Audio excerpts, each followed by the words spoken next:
মানে ঘুমাতে যাব তখন আবার মাই গুডনেস, এরকম করে সে সারা রাতে মানে রাত 3টা থেকে ভোর সকাল 8টা পর্যন্ত 4বার আমার সাথে এইরকম করলো।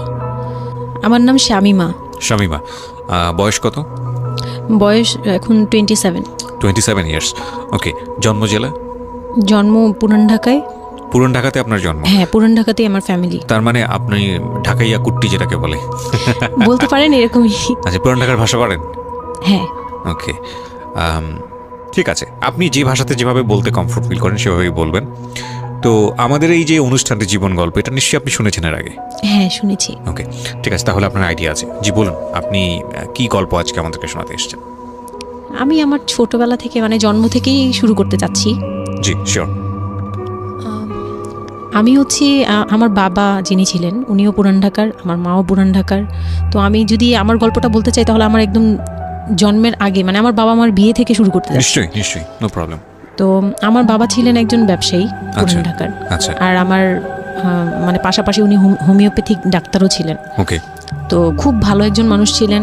আর আমার আম্মু ছিলেন জমিদার, মানে জমিদার টাইপের, পুরান ঢাকায় লাইক জমিদার যেরকম থাকে আর কি, জমিদার বাড়ির মেয়ে ছিলেন।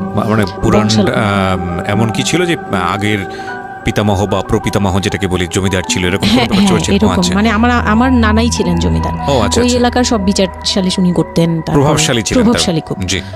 তো ওই দিক থেকে আমার বাবা তো বিয়ের প্রস্তাব দেয়নি, মানে ফ্যামিলি থেকেই। আমার বাবার আবার একটা বিয়ে করেছিলেন আরও 8 বছর আগে আমার আম্মুকে বিয়ে করার, ওটা ছিল লাভ ম্যারেজ। তো আব্বু আর ওই বড় আম্মু একসাথে পড়াশোনা করতেন, ওই দিক থেকে দুজন পরিচয় হয়ে বিয়ে হয়েছিল। কিন্তু 1.5 বছর পরে আমার ওই বড় আম্মু মারা যায়, অসুস্থ হয়ে মারা যান।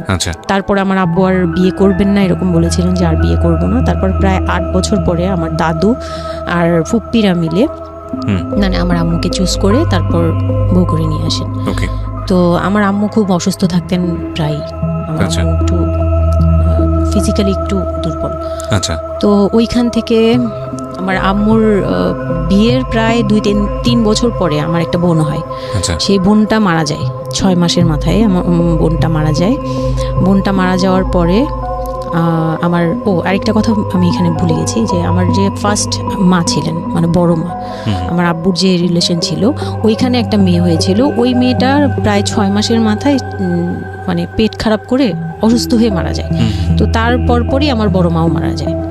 তো ওইখানে হচ্ছে আমার ওই বাচ্চাটা ছিল মেয়ে বাচ্চা। হ্যাঁ, তো ওর পরে আমার আব্বু 8 বছর পর বিয়ে করে। তারপর আমার মার একটা মেয়ে হয়, ওই মেয়েটাও মানে ওই মেয়েটা হচ্ছে জন্মের সময় মারা যায়, আর ওই ফার্স্টেরটা হচ্ছে 6 মাস পর মারা যায়। তো এই মেয়েটা হচ্ছে